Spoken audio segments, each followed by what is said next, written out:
Hello दोस्तों, exam preparation YouTube channel पे आपका स्वागत है। आज हम बीएसटीसी के रीजनिंग एमसीक्यूज़ की क्वेश्चंस की प्रैक्टिस करेंगे। तो बीएसटीसी के अच्छे लेवल के क्वेश्चंस प्रैक्टिस करेंगे। तो आइए स्टार्ट करते हैं प्रैक्टिस। तो सबसे पहला क्वेश्चन आपका ये है कि यदि 15 जनवरी 2004 को रविवार था तो 15 जनवरी 2003 को क्या वार होगा।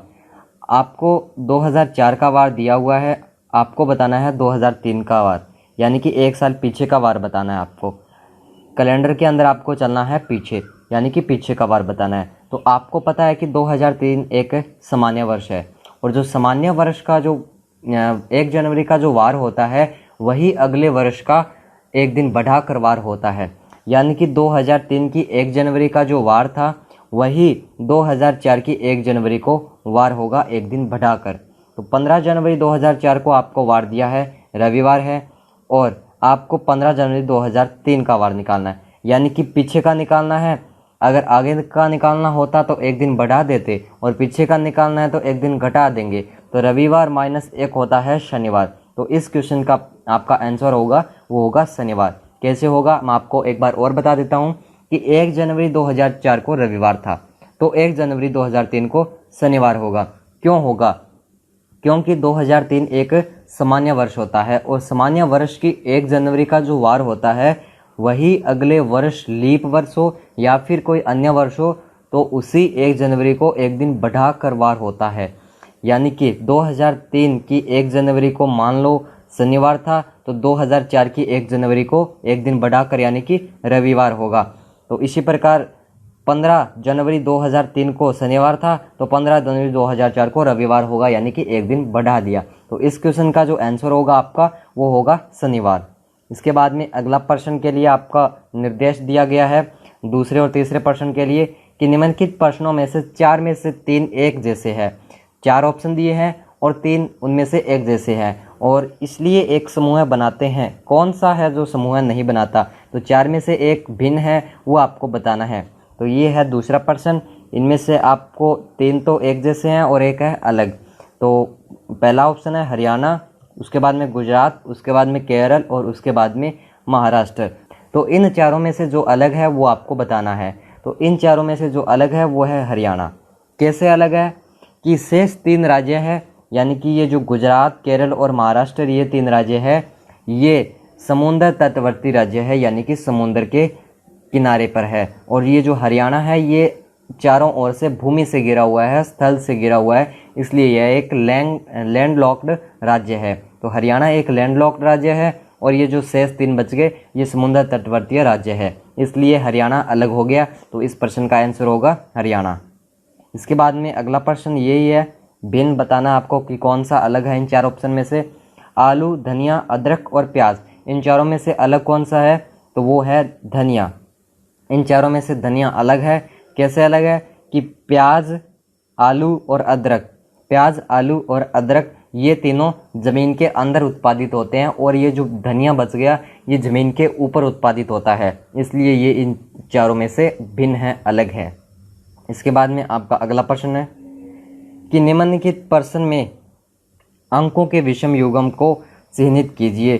कि आपके पास 4 ऑप्शन दिए हैं और इनमें से जो अलग है, विषम है, वो आपको बताना है कि इन चारों में से कौन सा है जिनके अंदर जो कंसेप्ट लगा है वो इन चारों में से भिन्न है। तो सबसे भिन्न इन चारों में से किस क्वेश्चन के अंदर, किस ऑप्शन के अंदर कंसेप्ट लगा है?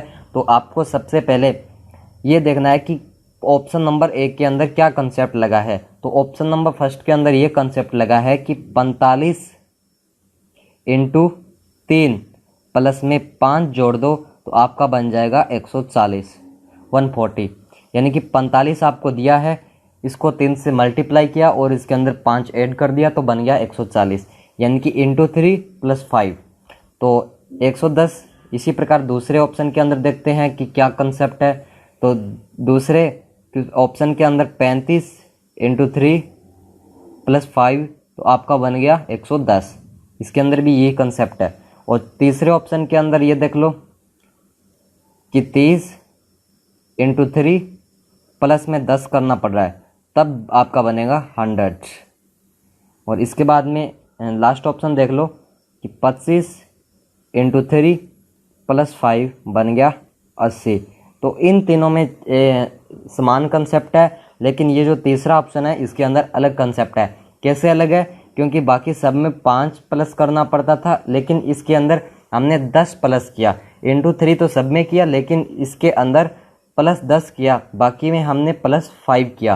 तो इस कारण ये अलग है। तो इस प्रश्न का जो आंसर होगा वो होगा तीसरा ऑप्शन। इसके बाद में आपका अगला प्रश्न है, इसमें भी आपको अलग बताना है कि कौन सा अलग है। तो ऑप्शन फर्स्ट है 1296। इसके अंदर क्या कॉन्सेप्ट लगा है 1296 में? तो 12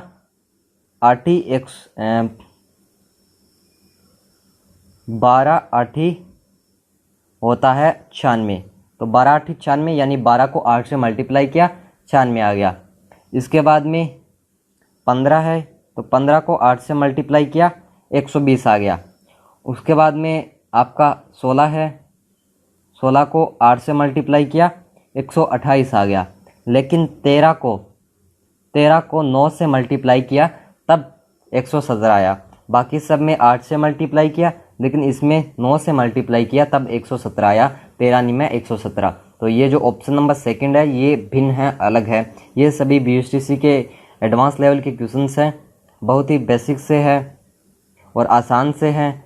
और अगला प्रश्न आपका ये है, इसमें भी आपको भिन्न बताना है। तो इस प्रकार के BSTC के अंदर लगभग 3 4 5 क्वेश्चन आते हैं, लगभग 5 भी आ जाते हैं कभी कभी। तो मैंने इसमें 3 क्वेश्चन दिए हैं आपको। तो आपका अगला प्रश्न ये है कि 15 और 46, 15 से 46 किस प्रकार बना है?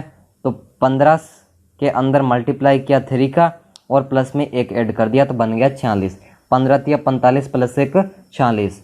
इसके बाद में 12 इंटू 3 प्लस में 1 ऐड किया, बन गया 37। इसके बाद में 9 इंटू 3 प्लस 1, 9 तिया 27 और 1 28। लेकिन 8 इंटू 3 प्लस 9 करें ना, तब 33 बनता है। 8 तिया 24 प्लस 9 बन गया 33। तो सबके अंदर सेम कंसेप्ट नहीं लगा, इन तीनों के अंदर सेम कंसेप्ट है, और बाकी ये जो चौथा ऑप्शन है इसके अंदर डिफरेंट कंसेप्ट है। तो आपका जो सही आंसर होगा वो होगा चौथा, क्योंकि इसके अंदर अलग कंसेप्ट लगा है। बाकी के अंदर into 3 plus 1 into 3 plus 1 into 3 plus 1 किया है, लेकिन चौथे ऑप्शन के अंदर इंटू 3 प्लस 9 किया है, इसलिए चौथा ऑप्शन आपका अलग है। तो यही आपका सही आंसर होगा। इसके बाद में अगला प्रश्न आता है, ये इंपॉर्टेंट प्रश्न है कि महाविद्यालय का विद्यार्थी से वो ही संबंध है जो कि अस्पताल का खाली स्थान से है। तो आपको देखना है कि यहाँ पर क्या आएगा, खाली जगह के अंदर क्या आएगा, डॉक्टर आएगा, नर्स आएगा, इलाज आएगा, रोगी आएगा। तो आपको देखना है कि महाविद्यालय का विद्यार्थी से किस प्रकार संबंध है। तो महाविद्यालय का विद्यार्थी से संबंध है कि विद्यार्थी महाविद्यालय के अंदर क्या करने आते हैं, अध्ययन करने आते हैं। तो उसी प्रकार अस्पताल के अंदर रोगी उपचार कराने आता है।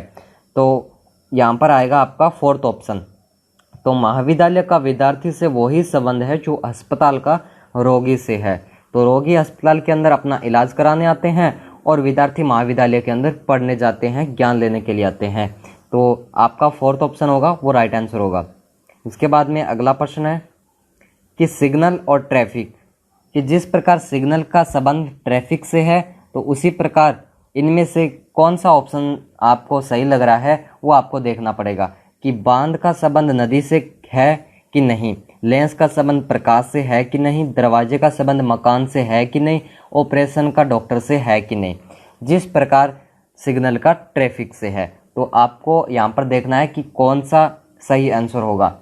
तो आपका ऑप्शन नंबर जो फर्स्ट है वो सही आंसर होगा। किस प्रकार होगा मैं आपको बता देता हूँ कि जिस प्रकार सिग्नल ट्रैफिक को आगे बढ़ाने से रोकता है, कि जो सिग्नल है वो ट्रैफिक को आगे बढ़ाने से रोकता है, उसी प्रकार जो नदी के बहाव है उसको रोकने या फिर उसको आगे बढ़ाने का कार्य कौन करता है, उसको आगे बढ़ने का कार्य कौन करता है, बांध करता है। यानी कि जो सिग्नल है वो ट्रैफिक को रोकता है, तो बांध है वो नदी को रोकती है, नदी को रोकता है। तो जिस प्रकार सिग्नल ट्रैफिक को रोकता है उसी प्रकार बांध नदी को रोकता है। तो first is the right answer. इसके बाद में आपका अगला प्रश्न आ गया ये कि m इंटू एन का संबंध 13 इंटू 14 से है, तो f इंटू आर का संबंध इनमें से किससे होगा। कि जिस प्रकार m और n का संबंध 13 और 14 से है, तो तो आपको बताना है कि F और R का संबंध इनमें से किसके साथ होगा। तो इनमें से होगा 6 × 8 के साथ में। कैसे होगा मैं आपको बता देता हूँ कि जो 13 है वो M का प्लेस है, यानी कि ABCD के अंदर अल्फ़ाबेट के अंदर M का स्थान है वो 13 नंबर है और N का स्थान है 14 नंबर, यानी कि ABCD के अंदर M आता है 13 पर और N आता है 14 पर। तो इसी प्रकार F आता है अल्फ़ाबेट में 6 पर और R आता है 18 पर। तो ये इसका रिलेशन है। तो इसका ऑप्शन होगा वो चौथा ऑप्शन राइट आंसर होगा। इसके बाद में एक अच्छा सा क्वेश्चन आता है कि बुकेट का जो ये कोड बनाया है, ये बुकेट से बना है ये शब्द, तो आपको बताना है कि बोनस से क्या बनेगा। कि जिस प्रकार बुकेट से ये शब्द बना है तो आपको बताना है कि बोनस से क्या बनेगा। तो बोनस से बनेगा ऑप्शन नंबर 3rd। बोनस से बनेगा ऑप्शन नंबर 3rd, ये इसका सही आंसर होगा। किस प्रकार बनेगा मैं आपको बता देता हूँ। तो आपको ये देखना है, पहला इसका लेटर लेना है B। तो B जो है वो A और C के बीच में आता है, A, B और C। उसके बाद में आपको लेटर देखना है U। तो U जो है वो T और V के बीच में आता है, T, U, V। तो इस प्रकार इसके अंदर संबंध है। जैसे आपको बता देता हूँ मैं C का, तो जो C है वो B और D के बीच में आता है। तो इसी प्रकार आपको देखना है कि B के किसके बीच में आता है इनमें से। तो B आता है A और C के बीच में, O आता है N और P के बीच में, और N आता है M और O के बीच में, और U आता है T और V के बीच में, और S आता है R और T के बीच में। यानी कि इनके जो बीच के अंदर जो लेटर आता है उनसे जो मीनिंग बना है वो ये आपको यहाँ पर दिया हुआ है। तो ये तीसरा ऑप्शन होगा वो बोनस का राइट आंसर होगा। इसके बाद में अगला प्रश्न ये है कि यदि किसी भाषा में A का कूट 1 है और B का कूट 2 है और इसी प्रकार आगे ही है, ऐसे ही है, तो BIDDIC का कूट क्या होगा। तो A का कूट A है, B का 2 है, तो C का 3 होगा, D का 4 होगा। यानी कि आपको लिखा हुआ है कि आगे भी ऐसे ही है, तो ऐसे ही होगा। तो आपको बताना है कि इसका कूट क्या होगा। तो इसका कूट आसान सा होगा। B का आपको दिया है, B का होगा 2, फिर I 9 पर आता है तो I का होगा 9, D आता है 4 पर, D यह भी आता है 4 पर, I आता है 9 पर, और C आता है 3 पर। तो ये इसका राइट आंसर होगा 29, 44, 93, यानी कि first answer is the right answer. इसके बाद में अगला प्रश्न आता है ये कि यदि A B के दक्षिण में है और C B के पूर्व में है तो A C के संबंध में किस दिशा में है।